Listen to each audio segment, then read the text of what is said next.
The metallic taste of blood, coppery and thick, fills my mouth. It's a stark contrast to the acrid, burning smell of smoke that stings my nostrils, a smell that's seeping into the plush interior of what used to be my car. My vision swims. Flashing lights, red and blue, pulse in the periphery, painting the jagged edges of the shattered windscreen in ghastly hues. Pain, a symphony of agony, conducts its masterpiece through my body. My arm is definitely broken. My head, my head feels like a cracked egg, but it's not the crash, not the searing pain that makes my hand tremble as I reach for my phone. Its screen a spider web of cracks. It's the notification that just pinged. A payment from Hartwell and Associates. My breath hitches. Maybe, just maybe, this one time. I tap the notification, my good eyes squinting. $500, for a project worth $15,000. A project I poured 60-hour weeks into for the last month, sacrificing sleep, meals, sanity. The blood in my mouth suddenly tastes like bile. Again, they've done it again. A choked sound, half sob, half snarl, escapes my lips. The acrid smell of the car's death throes mingles with the sudden volcanic eruption of my rage. It's a familiar scent, this rage, one that's been simmering for 6 long months. 6 months of this sick game with Hartwell and Associates. 6 months of me, Maya Chen, freelance graphic designer, busting my ass on their high-profile campaigns, delivering premium work, only to be met with these insulting scraps. It started small. An invoice for $5,000 met with a payment of $4,500. Accounting error, darling. Jonathan Hartwell had cooed over the phone, his voice smooth as expensive whiskey and just as poisonous. We'll sort it next cycle. They never did. Then it was $10,000 reduced to $8,000. Then $20,000 slashed to $12,000. Each time a new excuse. Each time my protests met with vague promises or, worse, subtle threats about the scarcity of good freelance gigs. I did the math once a week ago, hunched over my worn kitchen table, fueled by cheap coffee and mounting dread. They'd skimmed, no stolen, nearly $80,000 from me. $80,000. Enough for a down payment on a small studio, enough to clear my student loans, enough to breathe. My fingers, slick with something I don't want to identify, stab at my phone's screen. The cracked surface digs into my skin, but the pain is a distant echo to the inferno in my chest. I find his number, Jonathan Hartwell, the man whose smug face I've imagined slapping 1,000 times. The line rings once, twice. Hartwell, his voice clipped and impatient. Of course. Jonathan, I rasp, my voice hoarse, tasting blood and fury. It's Maya Chen. A pause, then that infuriatingly patronizing chuckle. Maya, darling, to what do I owe the pleasure? Calling to thank us for the prompt payment, are you? Prompt. The word is a spark on gasoline. $500, Jonathan, for the Braxton campaign? Are you insane or just a common thief? Now, Maya, he says, his tone dripping condescension. You should be grateful we pay you at all. Your work is adequate at best. We have a dozen designers who could do what you do, probably for less. Consider it a discretionary bonus. Adequate. After the awards my designs for them had been shortlisted for. After the clients praised my vision, the sheer, unadulterated audacity of it steals my breath, then returns it as a roaring fire. You're a leech, Hartwell, a parasite who feeds on the talent you can't foster yourself. He laughs again, a dry, humorless sound. Strong words from someone whose car, I hear, is currently wrapped around a lamppost. Perhaps you should focus on your immediate situation, Maya. We can discuss your feelings when you're less incapacitated. How does he... My mind spins. The sirens are closer now, their wail cutting through the fog of my pain. A uniformed figure appears at the broken window. Ma'am, can you hear me? We're going to get you out. Through gritted teeth, the words tear from my throat, a vow sealed in blood and smoke. I'll make you pay for this, Hartwell. For every stolen dollar, for every lie. All of it. His only response is the click of the line disconnecting. My vision blurs, the flashing light swirling into a dizzying vortex. The paramedic's voice is distant, muffled. The last thing I see is the cracked screen of my phone, that insulting $500 figure burning into my retinas. The last thing I feel is the unquenchable fire of a promise. I'll make you pay. My vision fades to black. Darkness. Then, a dull, throbbing ache behind my eyes. Not the blinding agony from the crash, but a familiar low-grade headache that used to be my constant companion. I groan, a thick, sleepy sound, and try to shift. My limbs are heavy, unresponsive for a moment. Then they obey. No searing pain, no twisted metal, no smell of smoke. My eyes peel open, not a hospital ceiling, sterile and white. Instead, the cracked plaster of my old studio apartment ceiling, the one with the faint water stain shaped vaguely like Australia. I blink, once, twice. I'm in my bed. My lumpy, too small for comfort bed in my cramped pre-Hartwell success, if you could call it that, studio. The one I gave up 2 years ago when I thought I was finally making it. Disorientation, thick and cloying, wraps around me. Did the paramedics bring me here? Is this some bizarre, painkiller-induced hallucination? I sit up, swinging my legs over the side of the bed. My bare feet meet the familiar, cool, slightly uneven surface of the old wooden floor. The third board from the window still creaks when I put my weight on it. It does. I press down again. Creak. That creak. I'd know it anywhere. It was the soundtrack to countless late nights hunched over my aging laptop, chasing freelance dreams. My heart begins to hammer against my ribs, a frantic bird trapped in a cage. This isn't right. This isn't possible. My gaze darts around the room. My old, battered IKEA desk in the corner, piled high with sketchbooks and art supplies I haven't used in years. The faded band posters on the wall, the ones I told myself I was too mature for now.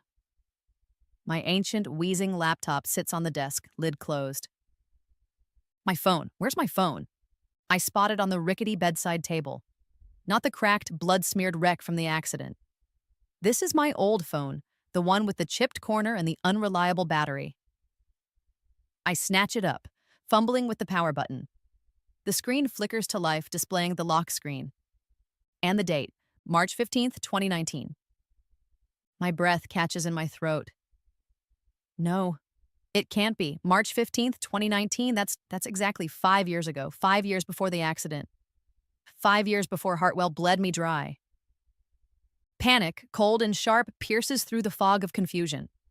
I scramble off the bed, the creaking floorboards a mocking echo of my disbelief. I stumble to the small, grimy window, yanking aside the thin curtain. The street below is familiar. The struggling bakery across the road, Mrs. Henderson walking her yappy poodle, the number 12 bus rattling past. All exactly as it was 5 years ago. A hysterical laugh bubbles up my throat. I clamp a hand over my mouth, eyes wide with a terrifying, exhilarating thought. I'm back. I'm actually back. The memories, not just of this time, but of the next 5 years, cascade through my mind with the force of a tidal wave. Stock market surges and crashes. Tech startups that boomed and busted. Business deals, mergers, bankruptcies. And Hartwell. Oh, I remember everything about Hartwell and Associates. Their upcoming clients, their expansion plans, their financial vulnerabilities, their dirty little secrets. Jonathan's smarmy grin, his condescending tone, every single underpaid invoice. The panic recedes, replaced by a chilling, razor-sharp clarity. This isn't just a second chance at life. This is a second chance at everything. A chance to rewrite the script. A chance for payback, served ice cold. My trembling subsides. A slow, predatory smile stretches my lips. The headache is gone. In its place is a burning, focused energy. I walk over to my old laptop, the one I was using when I first, naively, pitched to Hartwell and Associates. I flip open the lid. It groans in protest but boots up. Ancient operating system, cluttered desktop. It's like looking at a ghost. But this ghost has knowledge. My fingers fly across the keyboard, the clatter loud in the small apartment. I bypass my old design files, my half-finished passion projects. I open a browser, Hartwell and Associates. Even back then, they had a veneer of success. But I know the truth. I remember the whispers, The industry gossip from the future that painted a picture of a company perpetually skating on thin ice, propped up by aggressive client acquisition and ruthless exploitation of freelancers like me. I dig deeper using search terms and financial news archives I only know about because of what's to come. And there it is, a news snippet from a small industry blog dated March 12th, 2019. Hartwell and Associates rumored to be reeling after unexpected loss of Atherton Corp account. Atherton Corp, their biggest client at the time. I remember Jonathan complaining in my future about how losing them almost sank the company years ago before they landed the string of new accounts that I would eventually work on. A slow, cold satisfaction spreads through me. They're vulnerable. Right now. More vulnerable than they'll be for a long time. My mind races, piecing together fragments of future knowledge. They're desperate. They're scrambling. And I know they're about to land a new flagship client. A tech company, Omnicore. That Omnicore deal, I remember Jonathan boasting, was what saved their asses in 2019. It was the foundation of their next 5 years of growth, the growth that allowed them to exploit so many freelancers. My phone rings, making me jump. I glance at the caller ID. Sarah, my best friend. Or the woman who was my best friend before what I now know is coming. I hesitate, then answer, schooling my voice to sound like the Maya of 2019. A little stressed, a little hopeful, perpetually overworked. Hey, Sarah, I say. Maya, you sound weird. Are you okay? I force a laugh. Just tired, you know how it is, chasing deadlines. Tell me about it. Hey, did you hear back from Hartwell about that pitch you sent last week? My mind flashes to the future, the underpaid invoices, the accident, Jonathan's sneering voice. Then back to the present, this new, unbelievable present. Not yet, I say, my voice suddenly steady, imbued with a steel I didn't possess 5 years ago. But I have a feeling things are about to change. Oh, good change, I hope. Definitely, I say, a smile playing on my lips. For me, anyway. Sarah laughs, oblivious. Well, you deserve it. You work harder than anyone I know. Hey, I gotta run. Client call. Catch you later. Later, Sarah. I hang up. Sarah, even that conversation feels different, tainted by future knowledge. But there's no time for that now. I turn back to the laptop, fingers flying. Omnicore, I know their CEO, I know what they're looking for, I know the proposal Hartwell is about to submit, and I know I can do better. A fierce, liberating joy courses through me. Hartwell and Associates are about to sign a contract that will save their company, the contract that will fuel their future exploitation. Not if I can help it, I whisper to the empty room, the clicking of the keyboard the only sound. My fingers dance, crafting a counterproposal, a weapon forged from future knowledge and righteous fury. The game, Jonathan, is no longer yours to control. It's mine. There's no time to waste. The Omnicore deal is Hartwell's lifeline, and I'm about to sever it with surgical precision. My old laptop groans under the strain, but I push it, channeling 5 years of advanced design knowledge and strategic insight into a proposal that would have been unthinkable for the 2019 Maya. The Maya who was timid, who undersold herself, who practically begged for scraps from tables like Hartwell's. That Maya is dead, died in a car wreck 5 years from now. The new Maya, the one sitting in this cramped studio, is a predator. I find the contact details for Omnicore's CEO, Evelyn Hayes. I remember reading an interview with her in the future. She valued bold, disruptive ideas and hated corporate stagnation. Hartwell's upcoming proposal, I recall, was safe, predictable, corporate. Mine will be anything but. I work through the night, fueled by a potent cocktail of adrenaline and vengeance. The proposal is sleek, innovative, and directly addresses pain points for Omnicore that Hartwell wouldn't even identify for another 2 years. I include mock-ups that are years ahead of current trends, designs that will make their competitors weep. By dawn, it's done. I print it on the best quality paper my meager 2019 budget can afford.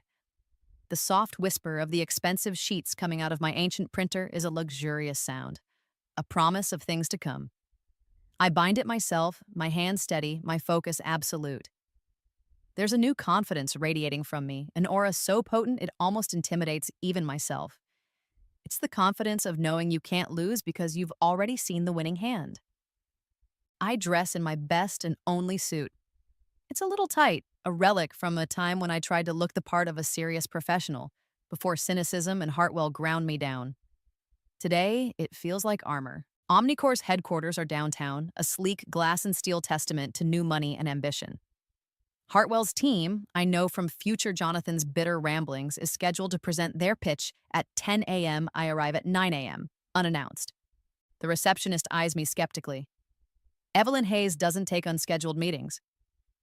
She'll want to see this, I say, my voice calm, authoritative. I slide the proposal across the cool marble counter. Tell her Maya Chen is here to show her the future of her brand. Perhaps it's the audacity. Perhaps it's the weight of the proposal. But the receptionist hesitates, then makes the call.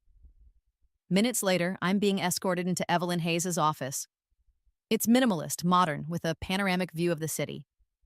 Evelyn herself is sharp, impeccably dressed with eyes that miss nothing. She doesn't offer me a seat. You have 5 minutes, Miss Chen. And this had better be good. I don't waste time on pleasantries. I launch into my pitch, my voice resonating with a passion and conviction that the old Maya could only dream of. I walk her through the designs, the strategy, the 5-year growth plan I've mapped out for Omnicore, a plan so insightful it feels like prophecy. Evelyn listens, her expression unreadable at first. Then, a flicker of interest, a raised eyebrow. By the time I'm done, she's leaning forward, a slow smile spreading across her face. Hartwell and Associates are due here in 30 minutes, she says, tapping my proposal. Their preliminary brief was uninspired. This, however, she looks at me, a new respect in her eyes. This is what I've been looking for. An hour later, I walk out of Omnicore with a signed letter of intent. Not for a small freelance project. For a $2 million retainer contract. The very contract Hartwell was banking on to save their floundering firm. A tremor of pure, vindictive satisfaction runs through me. I allow myself that one moment, standing on the busy sidewalk, the city noise a dull roar around me. I close my eyes and I see Jonathan Hartwell's smug face twisted in disbelief. It's a beautiful sight, but this is just the beginning. My next move is to cripple Hartwell from within. I know their key players. Alex Miller, lead designer, brilliant but underappreciated. Sarah Jenkins, no relation to my Sarah, thankfully, a marketing strategist with an intuitive grasp of market trends. And Ben Carter, their tech lead, a quiet genius who keeps their outdated systems from completely collapsing. Hartwell underpays them, overworks them, and takes credit for their best ideas. I know this because in the future, all three will have left Hartwell bitter and disillusioned to start their own successful ventures. Why wait 5 years? I set up meetings, coffee shops, discreet lunch spots. I approach Alex first. He's surprised to see me. Maya, what's this about? I thought you were just freelancing for us occasionally. His tone isn't unkind, just confused. He knows my work is good, but in his mind, I'm small fry. Not anymore, Alex, I say, my voice firm. And neither will you be if you trust me. I've just launched my own agency, Chen Dynamics, and I've just landed Omnicore. His jaw drops.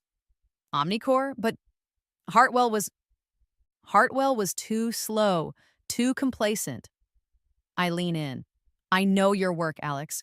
I know what you're capable of, and I know Hartwell isn't giving you the recognition or the compensation you deserve.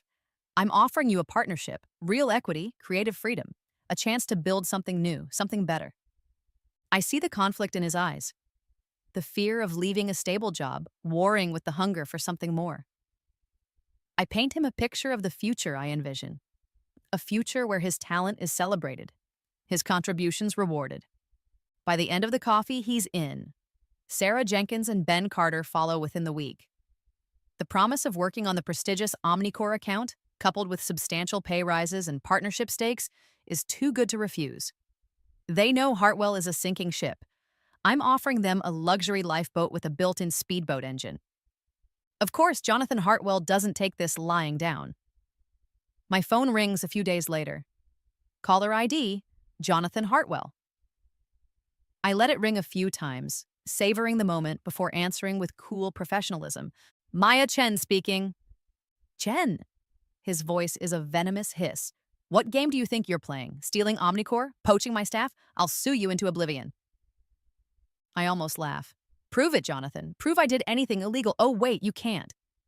Omnicore chose the superior proposal. Alex, Sarah, and Ben chose a better future. It's just business. I use his own dismissive line against him. The satisfaction is delicious. He sputters, incoherent with rage, eventually slamming the phone down. With my core team in place, Alex's design brilliance, Sarah's strategic mind, Ben's technical wizardry, and my future knowledge, Chen Dynamics hits the ground running. I use my foresight to anticipate market shifts, identify undervalued opportunities, and subtly steer us towards clients I know will be major players in the coming years. Two more of Hartwell's significant clients, ones I know they're mishandling, are liberated by Chen Dynamics within the month, drawn by our innovative work and the buzz surrounding the Omnicore coup. We secure a small but sleek office space in a newly developed downtown block, a place I know will become prime real estate. The satisfying click of my new heels on the polished marble floor as I walk into Chen Dynamics for the first time as CEO is a sound I'll never tire of. This is real. I built this. There's a fleeting moment of vulnerability, a whisper in the back of my mind. Is this revenge worth it? Am I becoming like him, just ruthless in a different way? I push the thought aside. Hartwell drew first blood. Many times. This isn't just revenge, it's course correction. It's justice. For the Maya he almost destroyed, and for every other freelancer he's exploited. The news of Hartwell's client and staff exodus sends shockwaves through their company. I hear through the grapevine, the future grapevine, that is, my memories, that Jonathan has scheduled an emergency board meeting. They're bleeding money, talent, and reputation. Just as I'm mapping out my next strategic strike, my phone buzzes with an incoming call from an unknown number. Usually I'd ignore it, but a strange premonition, a cold sliver of unease from my future memories makes me answer. Hello? A hesitant voice on the other end. Maya, it's Sarah, your friend Sarah. My blood runs cold. This Sarah, my Sarah. The timing is too coincidental. The unease solidifies into a leaden weight in my stomach. This isn't a friendly catch-up call. This is something else. Something that smells like betrayal.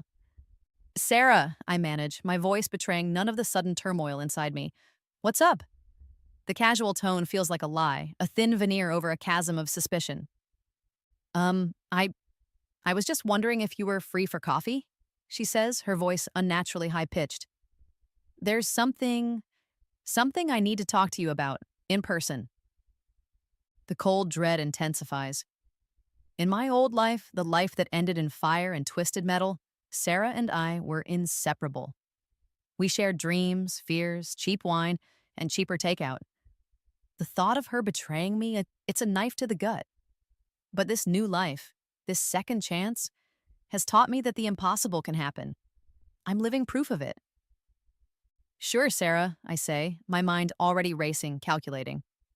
How about tomorrow morning, the little cafe near your old place? The one where we used to dissect my Hartwell woes. Poetic. The next morning, I sit nursing a black coffee, the bitter taste a reflection of my mood. Sarah arrives late, flustered, avoiding my gaze. The vibrant, confident friend I remember from just a few weeks ago, in this timeline, is gone, replaced by a nervous, shifty version. She launches into meaningless small talk, her words tumbling over each other. I let her squirm, my silence a heavy counterpoint to her babbling. Finally, she cracks. Maya, I've done something stupid. Tears well in her eyes. Jonathan Hartwell, he approached me. He knew we were friends. He offered me a job. Head of marketing.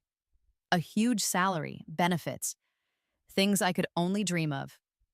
The knife in my gut twists. So, this is it. The price of her loyalty. And? I ask, my voice flat. And I might have told him a few things. About you. About Chen Dynamics. Nothing major. She adds hastily, seeing the ice form in my eyes. Just that you were aggressive, that you were poaching clients. He was asking so many questions. I stare at her, the hurt a cold, hard knot in my chest. He offered you a job, Sarah. A job at a company you knew was exploiting me. A company you knew I was fighting. and you sold me out for it. It's not like that, she wails, tears streaming now. I didn't think. He made it sound like you were the one doing something wrong. And I have debts, Maya, you know that. My mom's medical bills. Excuses, always excuses. I remember the taste of blood, the smell of smoke. I remember $500 for $15,000 of work. My sympathy is a barren well. I understand everything now, Sarah, I say, my voice devoid of emotion. And I do. I understand that in this world, in the cutthroat game of business and survival, some people will always choose the path of least resistance, the one paved with fool's gold. She looks at me, desperate for a flicker of the old Maya, the forgiving Maya. She won't find her. He's planning to sue you, Maya, she whispers, as if this offering will bridge the chasm she's created. Industrial espionage, he called it. He's furious. Let him be, I say, standing up. The coffee is cold, forgotten. Thank you for the information, Sarah. It's been illuminating. I walk away, leaving her crying into her latte. The pain of her betrayal is real, a fresh wound on top of old scars. But there's no time for grief. There's only time for strategy. If Sarah is Hartwell's informant, then Sarah will be the conduit for his downfall. I don't react with the overt anger Jonathan would expect. Instead, I adapt.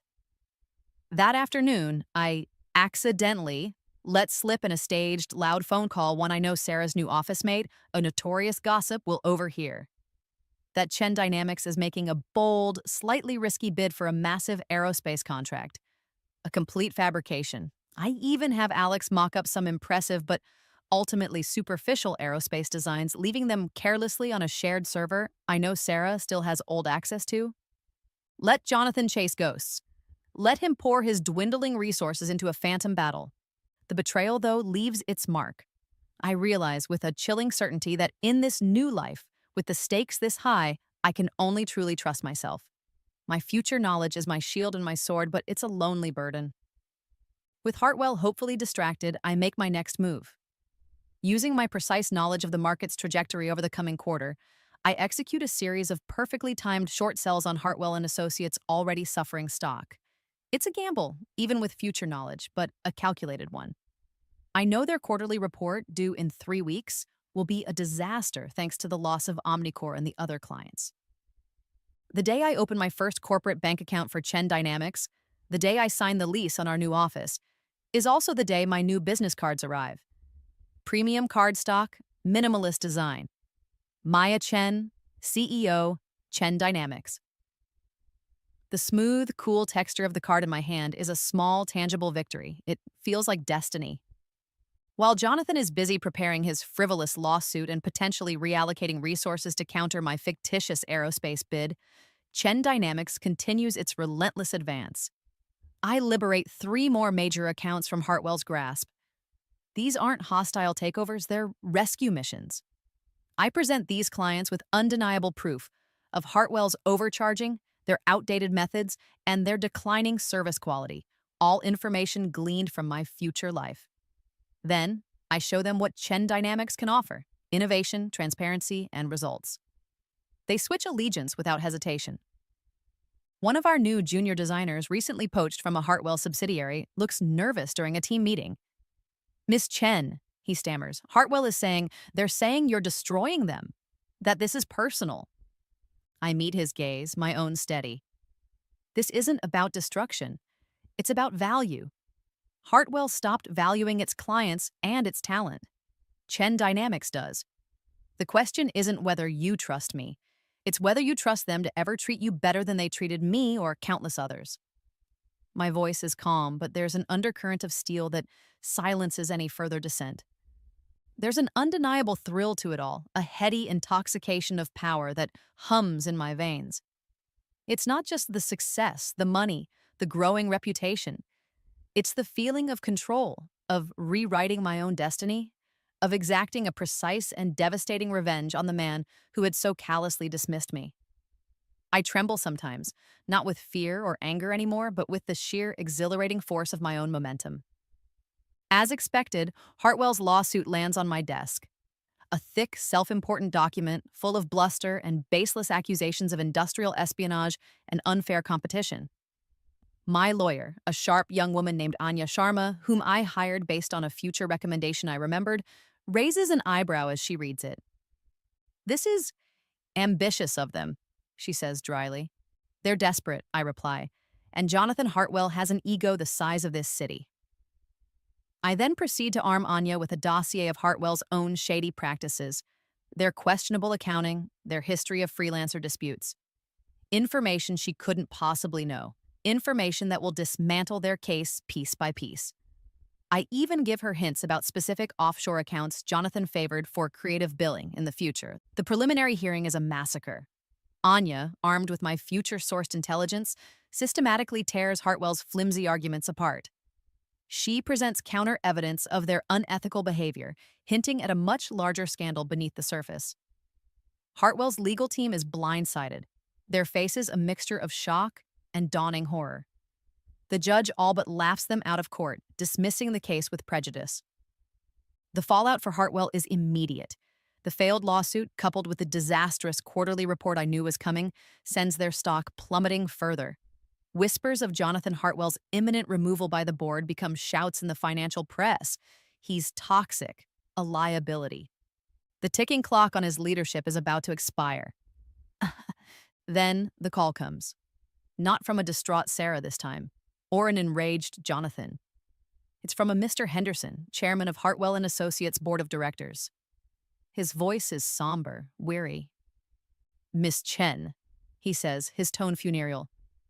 "The board has come to a decision regarding Mr. Hartwell's future with the company, and subsequently, the future of the company itself. We find ourselves in a precarious position. We believe you may be uniquely positioned to offer a solution." I listen, a slow, icy smile spreading across my face. I know what's coming, the sweet, sweet irony of it. "The board," Mr. Henderson continues, his voice heavy with defeat, "would like to formally invite you to make an offer to acquire Hartwell and Associates. What's left of it, anyway." He mentions a price, a laughably small sum.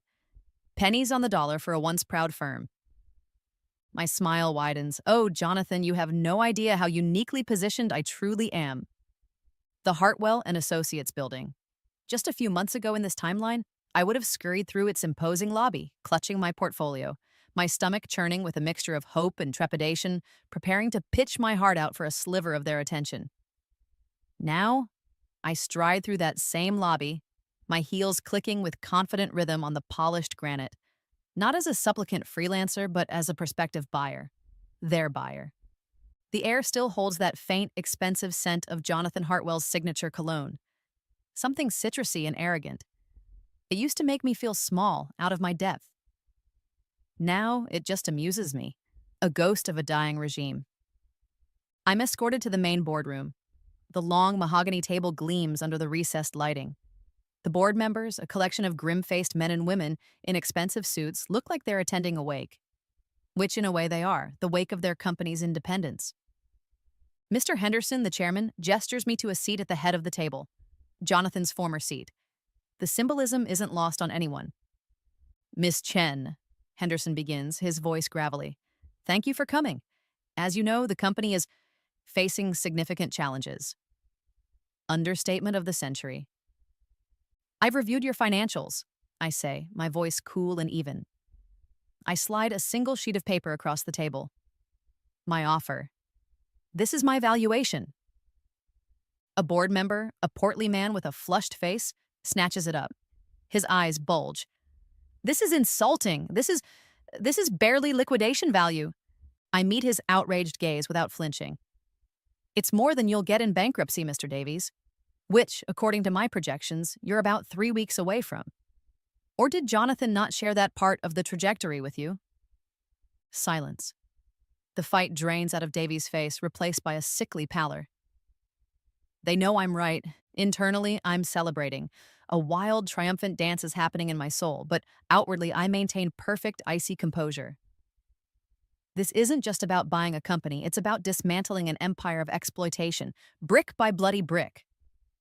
Furthermore, I continue, my voice cutting through the tense silence, I'm not just buying your assets. I'm buying your liabilities. And your biggest liability, gentlemen and ladies, is your reputation. I open my briefcase and retrieve a slim file. Not the financial projections. Something far more damning. I have here documented evidence of Hartwell and Associates' systematic fraud against freelance creatives over the past 7 years. Underpaid invoices, manipulated contracts, delayed payments designed to starve out talent. My own case is just one of many. I let that sink in. Their eyes dart nervously between each other. They knew Jonathan was ruthless, but the extent of his predatory practices, laid out so starkly, is clearly a shock to some. Or perhaps it's the fear of it becoming public. My offer is conditional, I state, on a clean acquisition. No lingering lawsuits. No golden parachutes for disgraced executives. And one more thing. My gaze locks onto Henderson. Jonathan Hartwell is to personally sign all transfer documents, in my presence. A ripple of unease goes through the room. Forcing their deposed CEO to sign away his company to his former victim? It's a humiliation too far for some of them, but they have no leverage. Chen Dynamics is their only lifeline. My offer, insulting as it is the only thing standing between them and total collapse. After a tense, whispered consultation, Henderson nods, his face etched with resignation. We accept your terms, Miss Chen. The signing takes place a week later in the same boardroom. Jonathan Hartwell looks like a ghost. His expensive suit hangs on his diminished frame. His eyes are hollow, his arrogant swagger completely gone. He avoids looking at me, his face a mask of bitter resentment. He sits opposite me, the stack of documents between us. The silence is thick, suffocating. You've destroyed everything I built, he finally rasps, his voice barely a whisper, all its former power gone. I allow myself a small, cold smile. No, Jonathan. I haven't destroyed it. I've liberated it from a parasite. You built an empire on the backs of people you exploited. That's not building. That's theft. His hand trembles as he picks up the pen. He signs each page with a jerky, angry motion. The only sound is the scratch of pen on paper, the death knell of his reign. When he's done, he shoves the documents across the table and stands abruptly, not meeting my eyes. He walks out of the boardroom, a broken man. I feel nothing. No pity, no triumph, just a quiet, settled finality. The company keys are placed in my palm. They feel surprisingly heavy. Solid, real. For a fleeting moment, a sliver of the old doubt returns. Have I become the monster to fight the monster? The ruthlessness, the cold calculation? Is this who I am now? Then I remember the countless emails from other freelancers I'd connected with in my previous life, all sharing similar stories of Hartwell's exploitation. I remember the anxiety, the sleepless nights, the gnawing fear of not being able to pay my bills despite working myself to the bone. My resolve hardens. This isn't about becoming a monster. This is about ensuring the monsters don't win. I walk into Jonathan's former office. It's ostentatious, impersonal, reeking of his cologne. I open a window, letting the city air rush in, cleansing the space. Then, I sit in his oversized leather chair. It's surprisingly comfortable, a perfect fit, actually. My phone buzzes. Sarah, my former friend. I almost ignore it, but a strange curiosity makes me answer. Maya? Her voice is hesitant, small. I heard about the acquisition. Congratulations, I guess. Thank you, Sarah. So, what happens now to people like me? The ones who stayed with Hartwell? There's a tremor of fear in her voice. That's an interesting question, Sarah, I say, my voice deliberately neutral. We used to be friends, didn't we? We used to be a lot of things. The unspoken accusation hangs heavy in the air. Decisions have consequences. I end the call, leaving her to stew in her uncertainty. The next day, I call an all-hands meeting for the remaining Hartwell and Associates staff, now employees of Chen Dynamics. The atmosphere is thick with anxiety and resentment. I stand before them, not as the timid freelancer they might vaguely remember, but as their new CEO. Good morning, I say, my voice ringing with authority. As you know, Chen Dynamics has acquired Hartwell and Associates. There will be changes, significant changes. I pause, letting my gaze sweep across their anxious faces. Effective immediately, the company is undergoing a complete restructuring. All former executive and senior management positions are hereby dissolved. Those individuals, if they wish to remain with Chen Dynamics, will be reassigned to entry-level positions, their performance reviewed weekly. Their salaries will reflect their new roles. A gasp ripples through the room, demoted, humiliated just as I was. Furthermore, I continue, my voice like ice, all current freelance contracts will be immediately reviewed.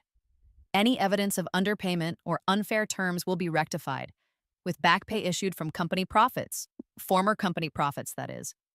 The implementation begins immediately. The old guard, the ones who enabled Jonathan's predatory practices, either resign in outrage or are quietly let go after their first disastrous entry-level review. The ones who remain, the ones with actual talent who are just trying to survive under Hartwell's regime, watch me with a mixture of fear and dawning hope.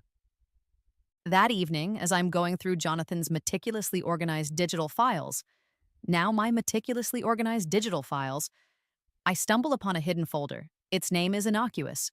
Contingencies. Curiosity piqued, I open it. My blood runs cold. It's not just about underpaying invoices. It's far, far worse than I ever imagined. The screen glows, illuminating my horrified face. This changes everything. The files in the contingencies folder are a meticulously curated archive of cruelty. It's not just financial exploitation. It's a systematic campaign to destroy. Hartwell, under Jonathan's direction, didn't just underpay freelancers. He actively sabotaged their careers if they dared to speak out or take legal action. Blacklisting, spreading false rumors, burying their portfolios under negative, anonymous reviews. He had a whole playbook, but it's the subfolder labeled Terminations Extreme Prejudice that makes me physically sick. It contains correspondence, internal memos, and what appear to be private investigator reports on 3 specific freelance designers who had publicly accused Hartwell of non-payment and fraud a few years prior. In my old timeline, this was just before I started freelancing for them. Their careers had nosedived. Their mental health, according to the chillingly detached PI notes, had deteriorated rapidly. And then, the final entries. Scanned newspaper clippings, obituaries. All 3 had committed suicide within 6 months of each other, citing financial ruin and depression. In Jonathan's meticulously kept physical desk, which I'd had cleared out, my new assistant found hard copies of their original desperate letters to Hartwell begging for what they were owed. Stapled to each was a printed copy of a short, dismissive email from Jonathan refusing payment. And tucked inside one of the letters, like a bookmark from hell, was a papery, rustling suicide note, presumably intercepted. The air in my new office suddenly feels heavy, toxic. The triumph of the acquisition, the satisfaction of Jonathan's downfall, all of it curdles into a sickening knot in my stomach. My revenge, which had felt so justified, so righteous, now feels small, insufficient. This wasn't just about money, this was about lives. He hadn't just stolen income, he'd stolen hope, futures, the will to live. The weight of this discovery is crushing. My initial plan had been about righting the wrongs done to me. Now I see a much larger, darker picture. This is beyond personal. This is about systemic abuse, about a predator who used his power to systematically break people. My grief is sharp, but it quickly morphs American into a cold, hard rage, a different kind of rage than before. This isn't the hot fury of personal betrayal, it's the glacial anger of witnessing profound injustice. My path forward crystallizes. Revenge was the appetizer. Justice will be the main course. The very next day, I instruct Anya Sharma, my lawyer, to establish a substantial victim compensation fund. It will be seeded with all the profits from the Hartwell acquisition and a significant portion of Chen Dynamics' ongoing earnings. Its purpose, to provide financial restitution and support to every freelancer verifiably cheated or harmed by Hartwell and Associates. And a special untaxed endowment for the families of the 3 designers whose lives were so tragically cut short. I meet with those families. A grieving widow, her eyes still raw with pain, clutches a faded photograph of her husband. He'd loved his work, she whispers, her voice trembling. Mr. Hartwell told him his designs were worthless, that he was worthless. He believed it in the end. Your husband's work meant everything, I tell her, my voice thick with an emotion I don't try to hide. He was talented and he was wronged. And now, Hartwell and Associates, the new Hartwell under my leadership, will pay for what they cost you, for what they cost him. The tears in her eyes are no longer just of sorrow, but of a dawning, fragile hope. It's a look I see repeated in the faces of other families, other exploited freelancers Anya and I reach out to.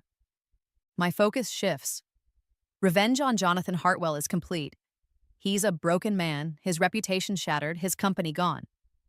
Now the task is to rebuild, to transform the toxic entity he created into something good. I personally oversee the restructuring of all payment systems within Chen Dynamics, incorporating ironclad guarantees for freelancers, transparent contracts, prompt payments at agreed-upon rates, and a zero-tolerance policy for exploitative practices. We implement a robust support system for our creative partners, recognizing their value not as disposable resources, but as the lifeblood of our industry. Jonathan Hartwell requests one final meeting before his official, unceremonious departure. He looks even worse than at the signing, defeated, hollow. You think you're a saint, don't you?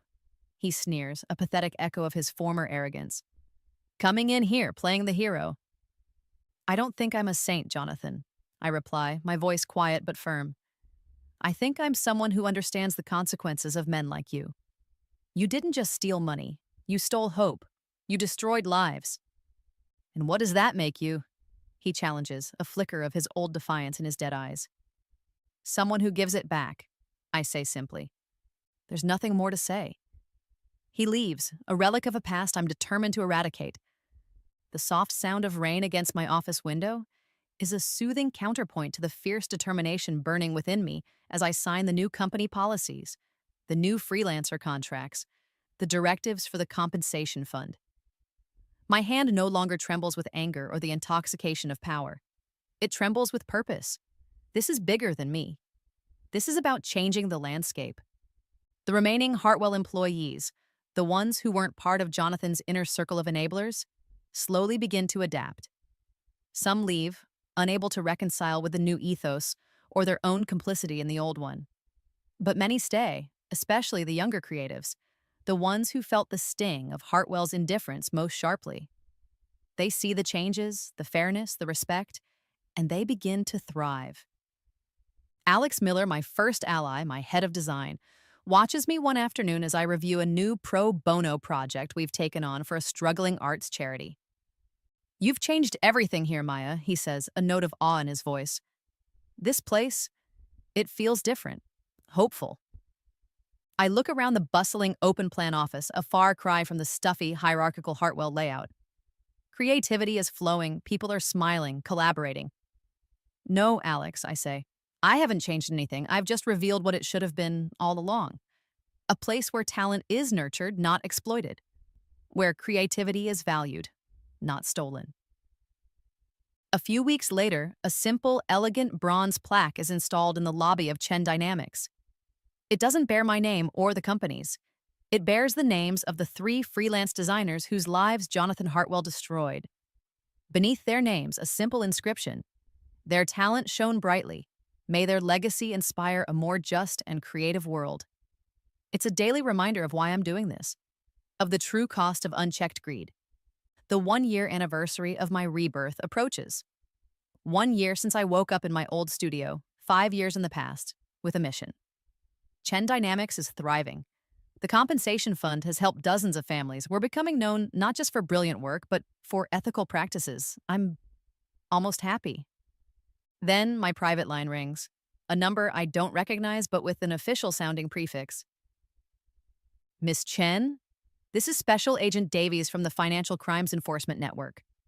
We have some questions regarding some unusual stock market transactions and business acquisitions made by you over the past 12 months. It appears you have an uncanny ability to predict market fluctuations. We'd like to discuss how... My blood turns to ice. The one secret I can't ever reveal, the one vulnerability I can't protect against, is threatening to bring it all crashing down. The interrogation room, because let's call it what it is, despite their polite insistence on informal interview, is cold, sterile, and smells faintly of stale coffee and anxiety. The clinical scent is a stark contrast to the creative chaos of Chen Dynamics, a world away from the quiet satisfaction I'd begun to feel. Special Agent Davies is a bulldog in a sensible suit, his eyes missing nothing, his questions relentless. Miss Chen, your success rate in acquisitions and stock predictions this past year is, let's say, statistically improbable for a newcomer, he says, his voice a low growl. He slides a file across the brushed steel table. My file, full of charts and graphs that paint a picture of impossible foresight. Tension coils in my stomach, tight and cold. This is it. The one variable I couldn't control, the one loose thread that could unravel everything. If my secret, the impossible truth of my rebirth, comes out, I'm not just ruined, I'm a candidate for a padded cell. All the good I've done, the justice I've fought for, will be dismissed as the actions of a lunatic or a fraud. Agent Davies, I begin, my voice surprisingly steady despite the frantic hammering of my heart. My success isn't based on magic. It's based on research, diligence, and identifying the gross incompetence of my predecessors, specifically Jonathan Hartwell. This is my only play. Deflection, obfuscation, using Hartwell's very real crimes to overshadow my own inexplicable advantages. I lean forward, meeting his skeptical gaze. While you're looking at my successes, perhaps you should be looking at Hartwell's failures. His company was a house of cards, built on exploitation, and, as I've recently discovered, outright criminal activity. I present him with my own file, the meticulously documented evidence of Hartwell's systematic fraud, the blacklisting, the destruction of careers, the hidden offshore accounts I'd anticipated he might have. I even include the information about the 3 suicides, framing it as the tragic consequence of Hartwell's predatory business practices, which I uncovered during my due diligence. Davies listens, his expression unreadable. The questions keep coming, probing my methods, my timing, my uncanny ability to be in the right place at the right time. I stick to my story. I outworked them. I outthought them. I saw the rot in Hartwell's empire and simply capitalized on it. It's a half-truth, but it's the only truth I can offer. There's a moment, a long, drawn-out silence, where I feel the crushing loneliness of my secret. I can't share the truth with anyone. Not Alex, not Anya, not even a therapist. This impossible knowledge is a gilded cage. I have the power to change things, but I'm utterly alone in how I came by that power. Finally, Davies leans back. Mr. Hartwell is already the subject of several ongoing investigations, Miss Chen, based on information your legal team provided. Tax evasion? Wire fraud? Your file here certainly adds new dimensions. He taps my dossier on Hartwell. Your insights into his operations are remarkable. There's still a hint of suspicion in his voice, but the focus has shifted. Jonathan Hartwell, the demonstrable criminal, is a much more tangible target than Maya Chen, the impossibly successful businesswoman. The investigation eventually concludes. No charges are filed against me. The official line is that Chen Dynamics' success, while rapid, is a result of aggressive but legal business tactics, and Hartwell's downfall was his own making. My secret remains safe, buried under the weight of Jonathan's far more prosecutable sins. A wave of relief, so profound it leaves me weak, washes over me. I've survived. Chen Dynamics has survived.